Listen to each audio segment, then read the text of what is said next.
শুভ সকাল আমার প্রিয় পরিবার, তোমরা সবাই কেমন আছো? আশা করি সবাই খুব ভালো আছো, সুস্থ আছো। আর আমি খুব ভালো আছি। কোচবিহার জেলা থেকে আমি সুস্মিতা আবারও চলে আসলাম তোমাদের সামনে খুব সুন্দর একটি ভিডিও নিয়ে। আমার গলার অবস্থা তোমরা আমার কথা শুনেই বুঝতে পারছো। আসলে কয়েকদিনের মতো হলো, 3-4 দিন হলো আমার গলার মধ্যে কি বলবো, হঠাৎ করে যেন আওয়াজ বেরোচ্ছে না। সকালে ঘুম থেকে উঠেই দেখি গলা দিয়ে আওয়াজই বেরোচ্ছে না। আসলে না, দুদিন ধরেই মনে হয় সর্দি লাগার আগে যেরকম হয়, নাক তার মধ্যে হচ্ছে গলা কীরকম একটা যেন করে, কিন্তু সর্দিটাও আমার ওইভাবে আবার নেই। আমার আবার সর্দি কাশি না হতে চায় না, হয়ই না বলতে গেলে। অনেকের দেখবে জল চেঞ্জ হলে সর্দি হয়, তার মধ্যে ঠান্ডা লাগলে সর্দি লাগে, কিন্তু আমার ওই জিনিসটা একদমই নেই। কিন্তু জানি না হঠাৎ করে কেন এরকম হয়ে গেল, যার জন্য আমি এই দুদিন আর ভিডিও দিতে পারিনি। আসলে গলার অবস্থা খারাপ, ভয়েস কীভাবে দেব। আজকে তবু তো একটুখানি ঠিক আছে।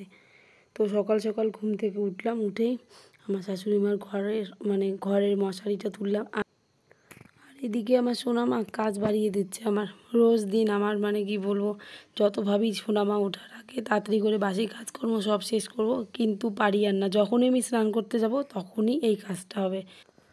তো এদিকে আমার সোনামা কী করে, আমি যখন স্নান করতে যাব তার আগেও পটি করে করে বিছানার চাদর কাঁথা সব কিছু একদম একাকার করে। আর রোজ রোজ আমাকে এসব ধুতে হয়।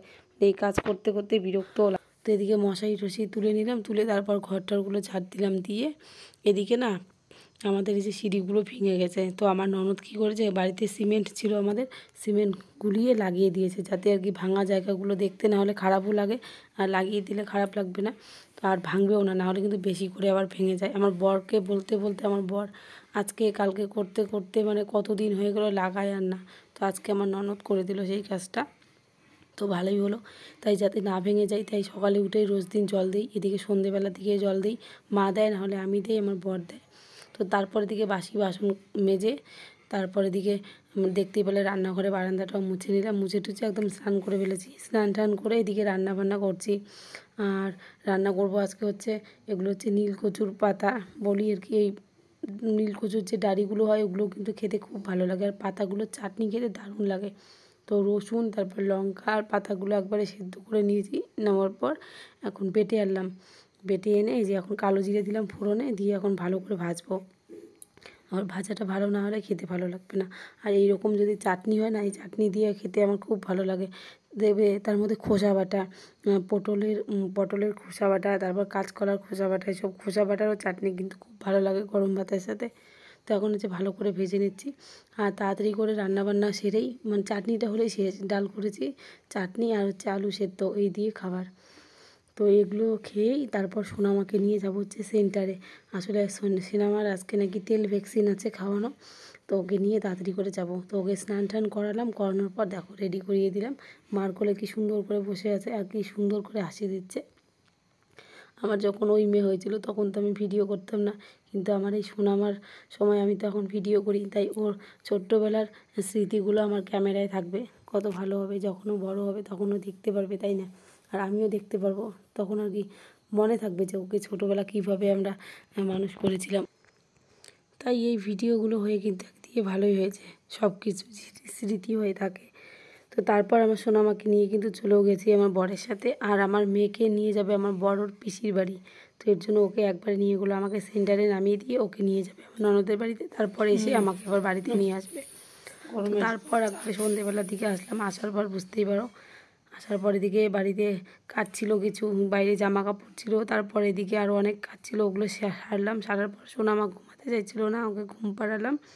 তারপর এদিকে এখন যে সন্ধ্যেবেলার দিকে করলাম চা। আমার বর তো চলে গেছে কাজে, তাই আমি আর আমার শাশুড়ি খাবো এখন চা। চিড়ে ভাজা করে নিলাম, তার সাথে ঘরে ছিল চানাচুর। এগুলোকে ঠিক চানাচুরও বলে না, এগুলোকে ডালমুট বলি আমরা। তো ওগুলো দিয়ে মাখলাম আর কি, চিড়েটা মেখে খেলাম দুজনে। তো তারপর আবার সকালবেলার দিকে চলে আসলাম। তো দেখতেই পাচ্ছ তোমরা, বাইরে কম্বল লেপ এসব শুকোতে দেওয়া, আর এদিকে আমি বাইরে আজকে কাপড় চোপড় ধুচ্ছি। আসলে যেহেতু শীত কমে গেছে আর এখন কিন্তু ভালোই অতটাও ঠান্ডা লাগে না, গরম পড়েই গেছে বলতে পারো।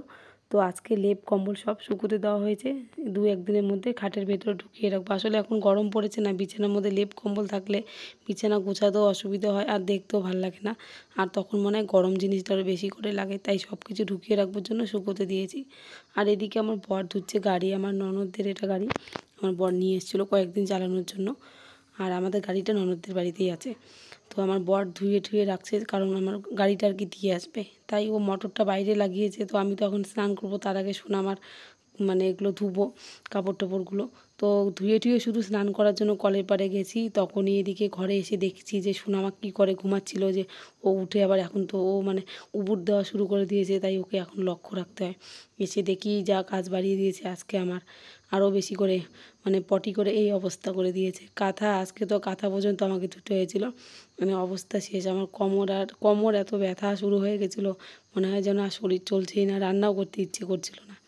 কিন্তু তাড়াতাড়ি করে রান্না করতে হচ্ছিলো, কারণ আমার বর আর আমার শাশুড়ি যাবে আজকে কোচবিহারে, একটুখানি দরকার আছে। তো তোমাদেরকে পরে সেটা বলছি। তো এদিকে তাড়াতাড়ি করে প্রেসার কুকারের মধ্যে ডাল রান্না করে নিয়েছি। স্নান টান করে এসেই তোমাদের সাথে আর কোনো কথাও বলতে পারিনি, রান্না বসিয়ে দিয়েছিলাম সোজা। মানে রান্না যে বসিয়েছি, মুখে আমি ক্রিম পর্যন্ত লাগাইনি, তাড়াতাড়ি করে ভাতের জলটা বসিয়ে দিয়েছি। আর এদিকে ডাল বসিয়ে দিয়ে তারপর মুখে ক্রিম লাগিয়েছি, চুল টুল চিরুনি করে সিঁদুর টিঁদুর দিলাম। তো এদিকে আসলে সোনামার জন্য দেরি হয়ে যায় এখন। তো যাই হোক, তারপর এদিকে ডাল ফোড়ন দিলাম, দিয়ে ভাতের মাঠটা ছাঁকলাম, ছাঁকার পর ডাল মেখে নিলাম। এদিকে ডালের বড়া করবো, খেসারির ডালের বড়া। আর এদিকে যে দেশি আলু যে ছিল, ওই দেশি আলু সেদ্ধ দিয়েছি প্রেসার কুকারে। তো দেশি আলুটা এখন মাখছি। দেশি আলু দেখতে পাচ্ছ চোখলাগুলো কিন্তু ফেলাইনি, এইভাবে চোখলা শুদ্ধ মাখলে না খেতে দারুণ লাগে। তো আমার শাশুড়ি মাকে এখন ভাত দেবো, তাই আমি এদিকে আর কি মাকে দিলাম যে হাত দিয়ে একটুখানি ভালো করে মেখে রেখে দিতে। আর গ্লাস দিয়ে দেখতে পেলে আমি আলুটা কিন্তু মাখলাম, আসলে হাত দিয়ে মাখতে কেমন লাগে একটা, তাই আমি গ্লাস দিয়ে মাখি, তারপর একটুখানি হাত দিয়ে মানে সমান করে দিই, যাতে আলু মাখাটা একটুখানি দেখতে ভালো লাগে। তো তারপর সবাই মিলে খেয়ে নিলাম। খাওয়ার পর এখন এই যে আমার সোনামাকে খাওয়াচ্ছি দুধ। ও ঘুম থেকে উঠে পড়েছে, খুব কান্না করছিল খিদের জন্য, তাড়াতাড়ি করে দুধ ঠান্ডা করে ওকে খাওয়াচ্ছি। আর এখনই আমার শাশুড়ি আর আমার বর চলে যাবে, তাই আমার বরকে বললাম একটুখানি ভিডিওটা করে দিতে। তো এখন যাবে ওরা, আর আমি একটুখানি যাব বাইরে। আসলে আমার শ্বশুরমশাই যে মারা গেছেন, আমার শ্বশুরমশাই কিন্তু চাকরি করতো।